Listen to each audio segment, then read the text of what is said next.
नमस्कार दर्शकों, मैं हूं कीर्ति राजपूत और आप सभी का स्वागत है धर्म विज्ञान पर। नवरात्रि शुरू हो रही है और इस दौरान आपको घट स्थापना, जो कि इस पर्व का पहला पड़ाव है, किस तरह से करना है और पूरे 9 दिन आपको 1 से लेकर 12 राशियों को क्या उपाय करना है। माँ दुर्गा इस बार गज यानी कि हाथी पर विराजमान होकर आ रही हैं, उसका क्या मतलब है, इन सभी सवालों के जवाब हम जानेंगे। इसके लिए हमने आमंत्रित किया है हमारे अपने ज्योतिषाचार्य श्रीमान विनोद सोनी जी को। मैं स्वागत करती हूँ पंडित जी आपका हमारे चैनल धर्म विज्ञान पर।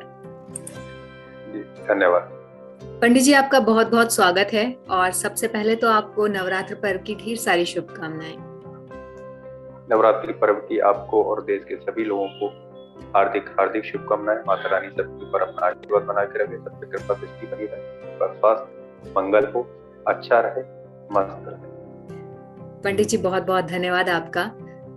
सबसे पहले तो आपका छोटा सा इंट्रोडक्शन हमारे दर्शक जानना चाहेंगे और फिर हम शुरू करते हैं अपने सफर को। मेरा नाम ज्योतिषाचार्य विनोद सोनी पोदार है और मैं पिछले 20 सालों से इस कार्य में लगा हुआ हूँ और मेरे इस कार्य की जो आरंभ हुआ है वो कुछ दुर्घटना से संबंधित है। दुर्घटना आज बहुत मेरे को आनंदित करती है कि मेरे को इस तरीके की दुर्घटना अगर मिली है और इस तरीके का मेरा जीवन बदला है तो ये उनकी माता रानी की अनुकंपा ही रही है। तो 17 अगस्त 2006 को मेरे को हृदयाघात हुआ था, जिसमें मुझे कहा गया था कि डॉक्टर द्वारा कि हॉस्पिटल लाने में देर कर दी गई है और अब शरीर में जान नहीं है। तो मुझे पोस्टमार्टम के लिए मर्चुरी ले जाया गया और रास्ते में मुझे अचानक से किसी कारण से एकदम होश आया और तब से मेरा जीवन ही बदल गया। और जिसमें मेरा जीवन बदलने में जिससे विशेष व्यक्ति का हाथ था वो तो वीके शर्मा डॉक्टर, और उन्होंने मेरा परिचय के बिना जाने इस पर मुझ पर तो प्रयोग किया, जो उनका प्रयोग सफल हुआ और मैं आज आप लोगों के सामने हूँ और ये उनकी बहुत बहुत धन्यवाद है मेरी तरफ से। और साथ ही ये कि उसके बाद जो जीवन बदला मेरा, मेरा एक शौक हुआ करता था, मैं बहुत लाइक करता था क्योंकि मेरे दादाजी इसमें इन्वॉल्व थे, दादाजी करते थे, पर दादाजी मैं उनको देखकर बचपन में ऐसा लगता था कि ये कैसे क्या कर लेते हैं, किस प्रकार से लोगों को क्या बताते हैं, और लोग उनका इतना सम्मान करते थे, उनके बराबर से नहीं बैठते थे। तो ग्रामीण क्षेत्र में ये थोड़ा सा बड़ा सम्मानीय विषय होता है जी। तो नजदीक उनके बराबर नहीं बैठेंगे, और अगर बैठेंगे तो अगर वो दादाजी चेयर पर बैठे हैं या तख्त पर बैठे हैं, आसन पर बैठे हैं, तो बराबर ना बैठकर वो नीचे बैठेंगे अपनी दरी बिछाकर। तो वो देखकर बड़ा ही वो लगता था कैसे क्या करते क्या है। तो मैंने उनकी कुछ किताबें, उसको देखना, उनकी किताबें पढ़ना, कुछ अपना अध्ययन जोड़ना, कुछ अपनी पुस्तकें अपने हिसाब से लेना, तो उनको अध्ययन करना। तो इस विषय पर मैं चलता रहा और जब से मेरे को ये हृदयाघात हुआ उस समय, और उसके बाद से फिर मैंने जो जीवन बदला कि अब मुझे अब मेरा काम जो मैं कर रहा था उस समय नहीं करना है, अब सिर्फ और सिर्फ अब ज्योतिष विषय पर ही अध्ययन करना है और इसमें जो होगा अब वो देखा जाएगा, लेकिन अब मुझे यही काम है। और आज ये है कि राष्ट्रीय स्तर पर ख्याति प्राप्त हुई और नेशनल अवार्ड मिला, इसमें सब कुछ। उसके बाद काफी सारे समस्याएं भी रही, बहुत सारी दिक्कतें भी रही, आर्थिक परेशानियां भी रही, और उनकी कृपा से ये है कि वो समय भी था वो निकाल दिया, क्योंकि जुनून था जी। और आज भी मैं सभी लोगों को अपने आप को देखकर लोगों को ये बताता हूँ कि अगर आपको कोई भी काम कर रहा है और आपके अंदर वो जुनून है जी, और वो इच्छा शक्ति आपकी मजबूत है, तो हालात कैसे भी रहे हों आपके, आप उन हालातों को बदलने के लायक हैं, उन परिस्थितियों को बदलने में सक्षम आप रहेंगे और चीज को बदल सकते हैं। बस ये है कि जिद कर ले, एक ठान ले कि हमें करना है और हमें अपनी चीजों को बदलना है और हमें उस पर काम करना है और उसमें सफल होना है जी। जब आप ठान लेते हैं तो एक दिन आपका ईश्वर भी आपका साथ देता है, क्योंकि ईश्वर जब परीक्षा लेता है तब आप उस परीक्षा में अगर पास होते हैं, उत्तीर्ण होते हैं, तो वो परीक्षा जब वो पास करता है, तो जैसे हम भौतिक जीवन की परीक्षाएं देते हैं, कक्षा 10 पढ़ रहे हैं तो 11वीं में आएंगे, 12वीं में पढ़ रहे हैं तो फर्स्ट ईयर में आएंगे, तो इसी प्रकार जीवन की परीक्षा, अगर हम जीवन की एक परीक्षा उत्तीर्ण करते तो हम अगली कक्षा मतलब अगले योग में हम पहुंच जाते हैं, अगले विषय में हम पहुंच जाते हैं, तो उन्नति हमको मिलती है। और जीवन की पल प्रतिपल परीक्षाएं चलती रहती हैं। अगर उन परीक्षाओं को अगर हिम्मत और आत्मशक्ति के साथ हम लड़ते हैं और उन परीक्षाओं को देखते हैं तो सफलता है हमारे कदम चूमती है। तो आज जहाँ तक हूँ, अगर मैं आपसे बात कर पा रहा हूँ तो वो इच्छा शक्ति रही, इस वजह से मैं यहाँ हूँ और आपसे संपर्क में हूँ और आपसे बात कर पा रहा हूँ। पंडित जी, सबसे पहला पड़ाव जो होता है नवरात्रि में घट स्थापना का होता है, तो हमारे दर्शक जानना चाहते हैं कि सबसे पहले कि उसका शुभ मुहूर्त क्या है और घट स्थापना की विधि क्या है। देखिए, 26 सितंबर को जिस प्रकार से नवरात्रि का आरंभ हो रहा है, माता रानी का आगमन हो रहा है, उस वक्त 6 से और 7:51 तक एक विशेष मुहूर्त बन रहा है। लेकिन जो सबसे अच्छा और एक विजयशी दिलाने वाला एक अभिजीत मुहूर्त जो आ रहा है वो है 11:48 से 12:36 तक। इस समय पे अगर घट स्थापना किया जाता है, माता रानी का आह्वान किया जाता है, तो जिस कार्य हेतु हम माता रानी का आह्वान करते हैं वो कार्य में हमको विजय होती है, सफलता मिलती है। और इसमें घट स्थापना में जो विशेष विधियां होती हैं, कुछ लोकाचार की भी होती है, कुछ कुल परंपराओं में लोगों के किस परिवार में किस प्रकार से किया जाता है। सबके लोगों के अलग अलग परिवार में अलग अलग तरीके की उनकी माता रानी की सेवा, माता रानी की पूजा की जाती है। तो इस समय पे जो हम ज्योतिषाचार्य के माध्यम से या पंचांग के विशेष या हम पूजा के क्रम को अगर किस प्रकार से माता जी की स्थापना करनी चाहिए, घट स्थापना करनी चाहिए, तो ये है कि सबसे पहले तो ये कि पहले आप स्नान ध्यान करके निवृत्त हो जाएं, शुद्ध हो जाएं, स्वच्छ हो जाएं।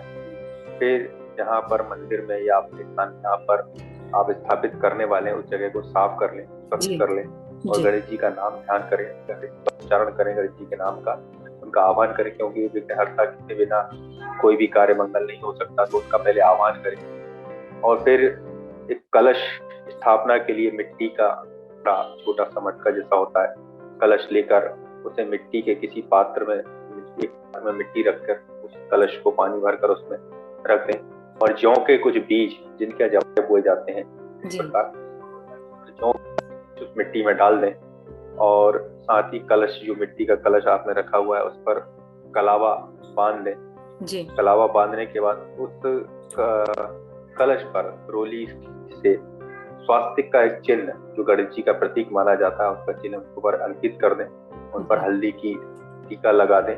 कलश में गंगा जल की कुछ बूंदें भी डालें ताकि वो जल जो है पवित्र रहे, शुद्ध रहे। और साथ ही साथ कुछ अपने इच्छा अनुसार जो आपके हाथ में दक्षिणा हो, कोई कलदार हो, कोई क्या हो, वहां पर रखें। सौंफ, सुपारी, चित्र, अक्षत कुछ डालकर उनको आह्वान करें माता रानी का। अशोक और आम के पत्ते का उनके ऊपर कलश पत्ते के ऊपर रख दें और एक नारियल जो कपड़े में लपेटा हुआ हो या उस कपड़े नारियल के ऊपर कलावा लपेटा हुआ, उस नारियल को उन पत्तों के ऊपर रख दें। फिर माता रानी का आह्वान करें, माता रानी को मानसिक रूप से उनको आह्वान करें कि माता जी आप हमारे घर पधारें, आप यहाँ पर विराजमान हो और हमारे घर परिवार को समृद्धि, सुख समृद्धि, वैभव का समादेश, अपना आशीर्वाद प्रदान करती रहे और यहाँ पर बैठे। और एक जोत, एक अखंड जोत 9 दिन के लिए जला सके तो बहुत अच्छा रहेगा। एक जोत जो बड़ा सा दीपक हो जिसमें कलावे की बाती लगाकर वहां पर रख दें और उसमें तेल डालकर उसको जला दें, प्रज्वलित कर दें। तो ये ज्वालामय देवी माता का आह्वान होगा और वो निरंतर इस प्रकार से ध्यान रखती कि वो जो बुझे ना और वो किसी ऐसी हवा या किसी इस प्रकार की चीजों से अशुद्धता से बची रहे, कोई वहां पर अशुद्धि ना हो पाए, किसी इस प्रकार की मिलेच्छता ना वहां बच पाए, अन्यथा माता रानी का कोप भी बरसने लगता है। अगर माता रानी आशीर्वाद देती है तो माता रानी अपना कोप रख सकती है। तो इसलिए थोड़ा सा शुद्धता का विशेष रूप से ये ध्यान रखना है इस समय पर। जी, मुख्य 2 बातें हैं, कुल मिलाकर तो बहुत सारी बातें ध्यान में रखने की है, लेकिन अभिजीत मुहूर्त की बात ध्यान में रखना है। अभिजीत मुहूर्त में अगर आप स्थापना करते हैं तो बहुत ही अच्छी बात है। और दूसरी बात की शुद्धता का विशेष ध्यान रखना है, अदरवाइज आपको माता रानी का कोप भी झेलना पड़ेगा। बहुत अच्छी बात बताई पंडित जी। एक सवाल यहाँ पे है कि माता रानी इस बार गज यानी कि हाथी पर विराजमान होकर आ रही है। मन में मेरे हमेशा ये सवाल रहता है कि आखिर इसका मतलब क्या है और इसका महत्व क्या है कि हर बार, हर साल माँ दुर्गा किसी न किसी सवारी पर विराजमान होकर आती है। इस बार गज पर आना क्या संकेत देता है? माता रानी का गज पर आना संकेत देता है माता रानी गजलक्ष्मी के रूप में आ रही है। गजलक्ष्मी अर्थात गज समान एक वाहन है उनका, जिसके ऊपर वो सवारी करके आ रही है। और धन वैभव सुख समृद्धि माता रानी प्रदान करती हैं। तो वो अन्न धान धन या किसी भी प्रकार के जीवन में जिनको आर्थिक समस्याएं आ रही हैं खास, तो उस आर्थिक समस्याओं का निवारण गजलक्ष्मी के द्वारा किया जाता है। तो गजलक्ष्मी पर सवार होकर आना माता रानी का मतलब आर्थिक और शारीरिक संकटों से बचने के लिए आप उनकी आराधना करते हैं इस समय पर, तो आपके जीवन में अन्न धन धान्य और स्वास्थ्य लाभ आपको अच्छे से प्राप्त होगा। जी, तो ये मतलब है गजलक्ष्मी का कि ये इस बार, एक मिनट, इस बार माता रानी गज पर यानी हाथी पर बैठकर आ रही हैं, तो वो अत्यंत शुभ माना जा रहा है।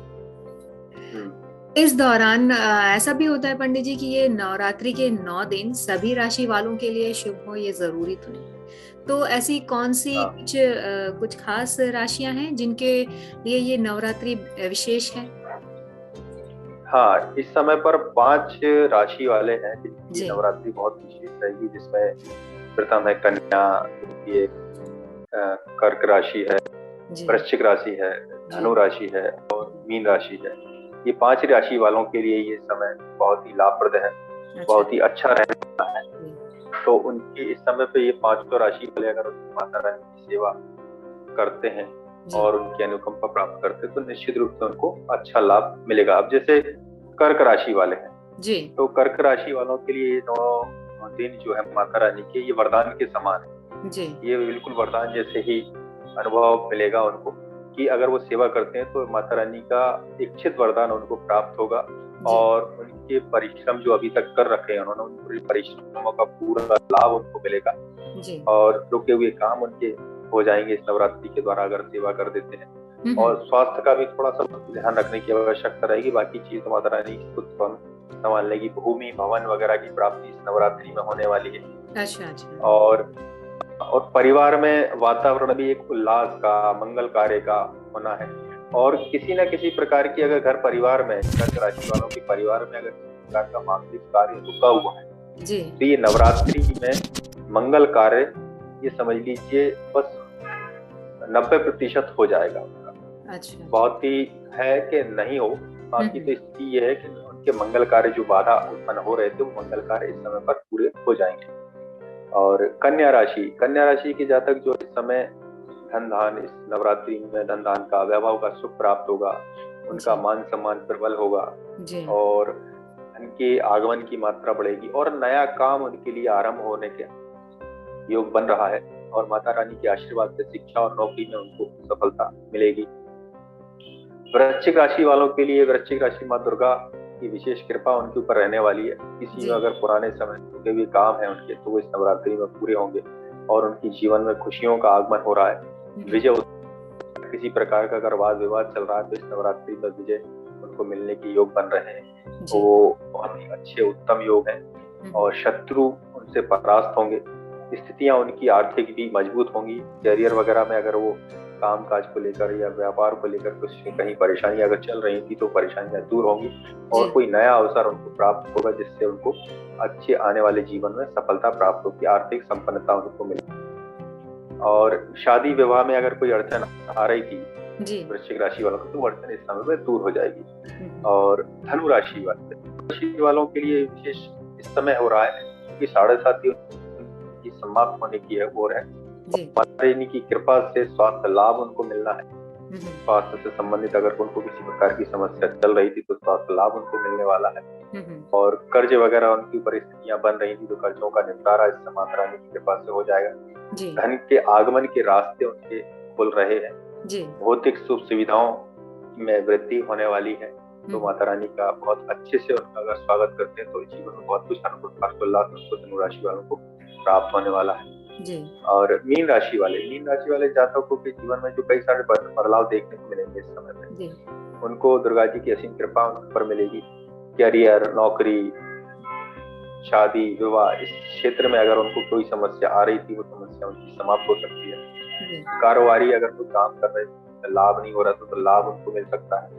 और थोड़ा सा वाद विवाद अगर थोड़ा सा करते हैं, अपने स्वभाव पर थोड़ा सा नियंत्रण रखें, क्योंकि अगर वो नियंत्रण नहीं रखते हैं तो वाद विवाद की संभावनाएं बन सकती है। तो इसलिए थोड़ा सा स्वभाव पर नियंत्रण रखें, बाकी चीजें तो सब माता रानी की कृपा से उनको होने वाली है।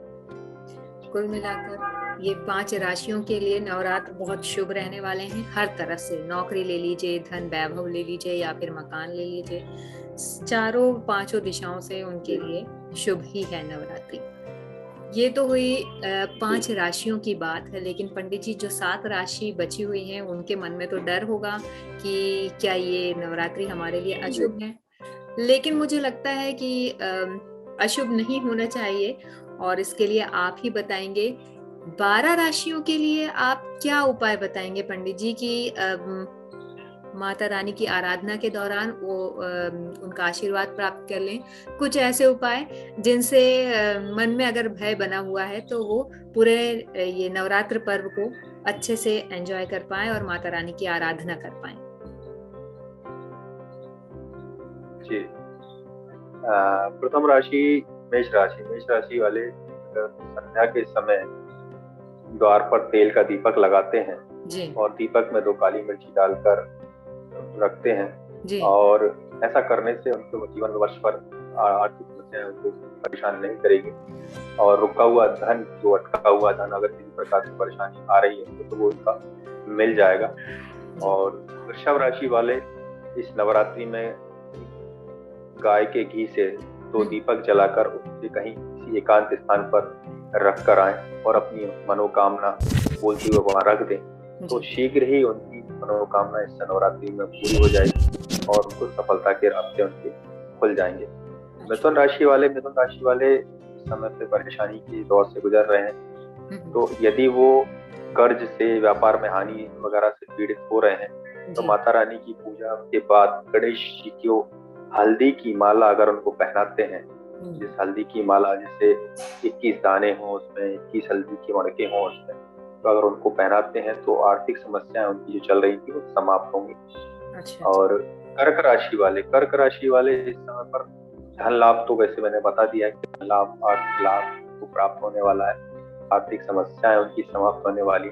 फिर भी कुछ समस्याएं, कुछ लोगों को ये लाभ नहीं मिल पाता है, तो उसके लिए ये कि संध्या काल के समय पीपल के वृक्ष के नीचे सरसों के तेल का दीपक 5 बत्ती लगाकर जलाते हैं और अपने जो भी समस्या चल रही है, चाहे वो स्वास्थ्य की समस्या हो या धन की समस्या हो, तो वो समस्या का मन में ध्यान करती और माता रानी से प्रार्थना करती वो दीपक जलाते हैं, तो वो समस्या उनकी समाप्त हो जाएगी। और सिंह राशि के जातक इस समय रात के समय पे घर के मुख्य द्वार पर गाय के घी का दीपक जलाकर रखें और दीपक ऐसा रखें कि वो सुबह तक जलता रहे, और सुबह उठकर उस दीपक को, वो जो दीपक रहेगा वो आटे का बना हुआ रहेगा जी। और सुबह तक वो दीपक जलता रहे, और सुबह उठने से जैसे ही आप उठते ही उस दीपक को सबसे पहले, मुंह धोने से पहले उस दीपक को उठाकर कहीं ऐसी जगह पर डाल दें ताकि या तो वो चिड़िया खा जाए, उसको चुग लें, या मछली खा लें, या पक्षी खा लें, किसी प्रकार से वो आपकी गली से हट जाए, और फिर संध्या काल को एक आटे का दीपक वहां पर घी का जला कर रख दें। ये पूरे 9 दिन उनके, ये 9 दिन करना। इससे उनको जो समस्या चल रही थी सिंह राशि वालों के लिए, आर्थिक समस्या, या वो खुद उत्तेजित हो रहे थे इस समय तक कि वो काम बनते काम स्वयं बिगाड़ रहे थे, तो वो काम उनके बनने लगे। अब आती है कन्या राशि के जातक इस समय पर अपनी नौकरी से संबंधित समस्याओं को लेकर परेशान चल रहे हैं, या व्यापार को लेकर परेशान चल रहे हैं, और अपने कैरियर को लेकर, कुछ विद्यार्थी हैं वो कैरियर को लेकर, चीजों को लेकर असमंजस में है, कुछ कंफ्यूज से है इस समय पर है। तो इस समय पर वो 9 दिन पक्षी या गाय को ज्वार की रोटी बनाकर अगर वो खिलाते हैं, पक्षियों को जैसे ज्वार की रोटी बनाई उसके टुकड़े करके डाल देते हैं और ज्वार की रोटी अपने हाथ से गाय को खिलाते हैं, उससे गाय के गले पर हाथ फेरते हुए गाय को वो रोटी खिलाते हैं, तो उनके साथ जो चल रही समस्या है वो समस्या समाप्त हो जाएगी और उनकी समस्या का पूर्ण रूप से निदान हो जाएगा। अब तुला राशि के जातक सुबह स्नान करने के बाद किसी भी देवी मंदिर में जाकर एक नारियल माता रानी को अर्पित करें और पीपल के वृक्ष के नीचे थोड़ा से नारियल का बुरादा जो नारियल का चूरा होता है वहाँ डालते हैं और वहाँ पर बैठकर दुर्गा चालीसा का पाठ कर लें। तो इससे जो उनकी आर्थिक समस्याएं चल रही थी या काम उनके किसी प्रकार से अटक रहे थे या अटकने के बाद भी हो नहीं पा रहे थे, तो उनके काम पूरे होने लगे थे और आर्थिक और शारीरिक सुख उनको मिलने लगेगा। वृश्चिक राशि वाले इस समय पर किसी भी देवी मंदिर में जाकर उस देवी मंदिर में जहाँ पर हनुमान जी चोला समर्पित किया जाता है या लाल रंग के हनुमान जी वहाँ पर स्थापित हो, वहां जाकर उस मंदिर में सरसों के तेल का दीपक लगाएं और हनुमान चालीसा का पाठ और दुर्गा चालीसा का पाठ करें, जिससे उनके जीवन में चली आ रही समस्या या बाधा वो है वो नष्ट होगी और उनकी उन्नति को मिलेगी, तो सम्मान भी उनका बढ़ेगा। इस प्रकार से अगर वो बात कर लेते हैं। पंडित जी, ये मंदिर कौन से मंदिर होते हैं? जैसे आपने एक बार जिक्र किया था इसका कि ये जो देवी मंदिर में हनुमान जी स्थापित होते हैं उनको खेड़ापति हनुमान कहा जाता है जी। तो खेड़ापति हनुमान जी की अगर आराधना समर्पित की जाती है दुर्गा जी के साथ, तो माता जी के साथ, तो वो उनके जीवन में चल रही समस्या बहुत जल्दी निवारण हो जाएगा। और जी धनु राशि जातक जो है, अब धनु राशि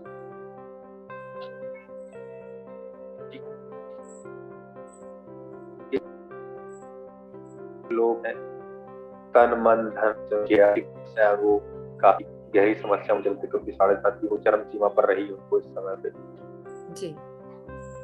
अब लेकिन नवरात्र पर जो सवार होकर हमें, तो ये धनु राशि के जातकों की सबसे विशेष लाभकारी समय बनने वाला है। माता रानी की 9 दिन अच्छे पूर्ण मन से निष्ठा से अगर वो सेवा करते हैं तो उसका निश्चित रूप से उसका प्रतिफल उनको देखने को उनको मिलेगा। इन 9 दिनों में प्रतिदिन पान के पत्ते पर एक पान के पत्थर रोली से एक श्री का निशान, एक चिन्ह उसके ऊपर बनाकर और पूजा स्थान पर रखें और ऐसे पूरे 9 दिन तक एक पान का पत्ता जिस पर श्री लिखा हुआ रखें और वही 9 दिन तक बैठकर सुंदरकांड का पाठ नियमित रूप से करें। और ये थोड़ा सा निश्चित कर लें कि एक समय उनके पाठ करने का कोई भी जो भी समय वो अपने हिसाब से चुने वो समय निश्चित हो। अगर वो सुबह 8 बजे का नियम बनाते हैं तो वो प्रति 9 दिन 8 बजे का ही रहे जी। अगर वो 9 बजे का बनाते हैं तो 9 बजे का ही रहे। मकर राशि के जातक का धन रुका हुआ जो धन चल रहा था, उनको आर्थिक समस्याएं उनको झेलने को मिल रही थी जी। तो इस समय पे मकर राशि वाले अगर इस प्रकार का इस नियम का पालन करें कि एक कच्चे सूत की बाती बनाकर जी घर के ईशान कोण में दीपक में लगाकर और सरसों के तेल डालकर जलाते हैं जी। और प्रति 9 दिन तक जलाते रहते हैं और उसमें एक लौंग उसमें रोज उसमें अर्पित कर देते हैं, तेल में लौंग डाल दिया करते हैं, तो उससे जो अभी तक जो समस्या उनके साथ जीवन में आ रही है तो वो समस्या उनकी समाप्त होगी और उनको लाभ की प्राप्ति भी होगी।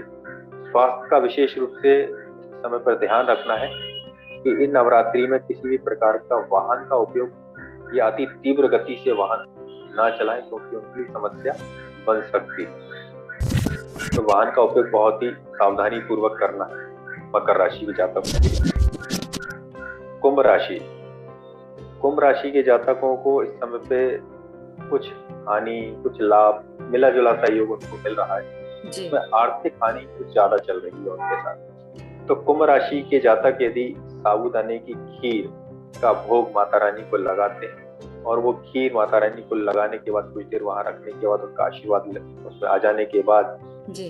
उस खीर को स्वयं खाएं, अपने परिवार को खिलाएं और किसी बाहरी व्यक्ति को ना खाने दें, ताकि वो आशीर्वाद आपके परिवार में आपके घर में रहे जी। और इस समय पर अनार या समी के पौधे के नीचे एक सरसों के तेल का दीपक 9 दिन तक शाम को लगाते हैं जी। और वह साथ ही साथ दुर्गा चालीसा का पाठ वहीं उस वृक्ष के सामने करते हैं जी। तो शनि से संबंधित समस्या का उनका निदान होगा, उनको आर्थिक और स्वास्थ्य लाभ उनको प्राप्त होगा।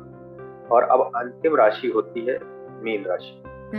तो मीन राशि के जातक इस समय पे कुछ उनके साथ उग्रता उनके अंदर समा रही है, क्रोध की मात्रा उनके अंदर बढ़ रही है, तो थोड़ा सा अपने क्रोध पर नियंत्रण रखना है और साथ ही मन को समझा के रखना है कि समय बदलता है, बदलेगा जरूर।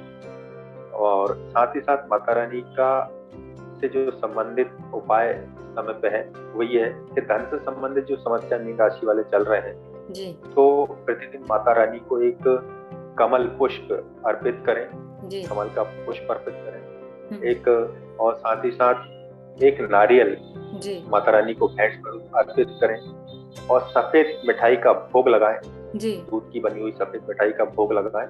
और साथ ही शनि एवं अन्य समस्या जो अलग अलग ग्रहों से अगर कोई प्रभावित चल रहा है तो उनसे संबंधित उनका मंत्र का पाठ कर लें और साथ ही हनुमान चालीसा का पाठ नियमित रूप से करते रहें।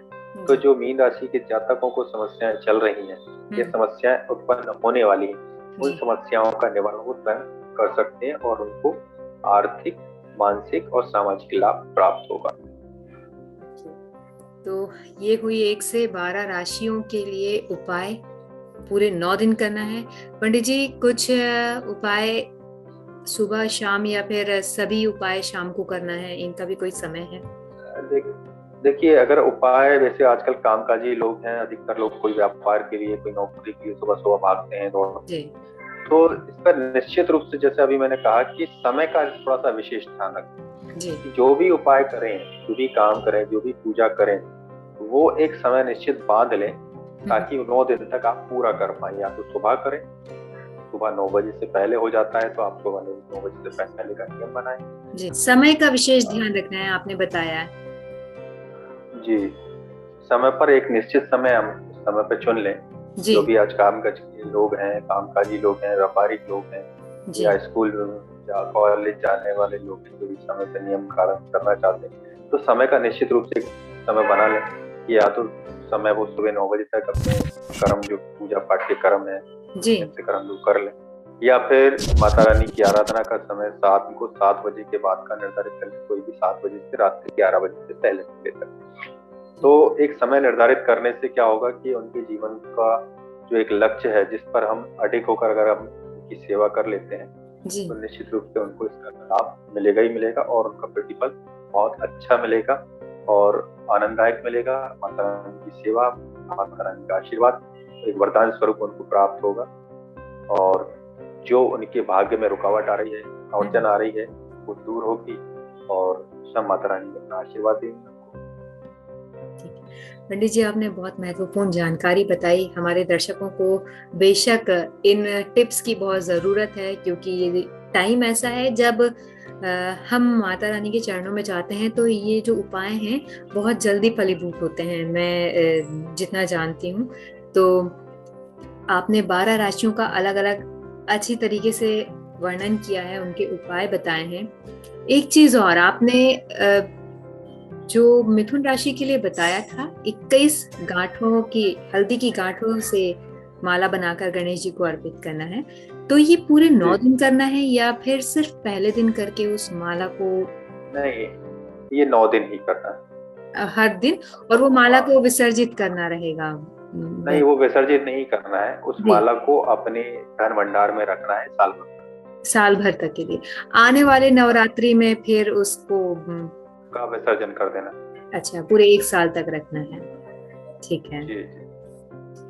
पंडित जी, आपने समय निकाला, लेकिन टॉपिक ये ऐसा है, एस्ट्रो, ये सब्जेक्ट ऐसा है कि खत्म नहीं हो सकता बिल्कुल, और हर बार एक प्रश्न का जवाब देते देते कई सवाल निकल जाते हैं। हमारी आपसे लगातार मुलाकात होती रहेगी और नए नए टॉपिक पे हम लाइव भी आएंगे, फेसबुक लाइव भी करेंगे। और यहाँ पर मैं चाहूंगी कि आपसे हमारे दर्शक सीधे संपर्क कैसे कर सकते हैं, इसके बारे में भी आप बताइए, अपने ऑफिस का एड्रेस और अपना कांटेक्ट नंबर भी, ताकि जो दर्शक चाहें आपसे, आप कुंडली भी बनाते हैं, आप हस्तरेखा विशेषज्ञ भी हैं, आप न्यूमरोलॉजिस्ट भी हैं, आप वास्तु सलाहकार भी हैं, तो किस तरह से संपर्क कर सकते हैं हमारे दर्शक आपसे? देखिए, प्रथम तो ये संपर्क करने का संपर्क सूत्र नंबर जो है वो 9993031142, इस पर संपर्क करके मेरे से संपर्क करके वो मुझसे मिल सकते हैं जी। मेरे कार्यालय का पता है महाराणा प्रताप नगर, MP नगर, टीवी मॉल के सामने, जी। और ट्रॉफी मास्टर शोरूम के जस्ट ऊपर। तो यहाँ पर आकर मुझसे ऑफिस में, मेरे कार्यालय में आकर मुझसे भेंट कर सकते हैं और अपने प्रश्नों का सही उत्तर प्राप्त कर सकते हैं। ठीक है, ये आपसे पर्सनल मुलाकात करने के लिए जिन व्यक्ति को जो परेशानी है उसका समाधान आप उपाय बताएंगे कुंडली देखकर और हाथ देखकर, मतलब हाथों की रेख देखकर। नंबर हम स्क्रीन पर डिस्प्ले कर देंगे, आप पंडित जी से, नंबर स्क्रीन पर डिस्प्ले हो रहा है, आप पंडित जी से संपर्क कर सकते हैं।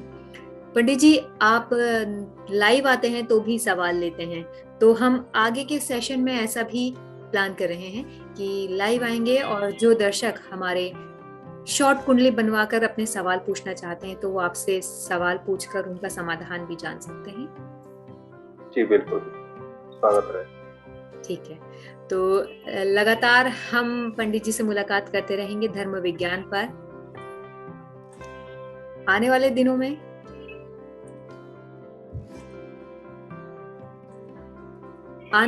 में पंडित जी हमारे साथ लगातार बने रहेंगे आपके अपने चैनल धर्म विज्ञान पर। फिलहाल के लिए हमें दीजिए इजाजत, एक और नए टॉपिक के साथ, एक और नए वीडियो के साथ आपसे जल्द होगी मुलाकात। तब तक के लिए टेक केयर।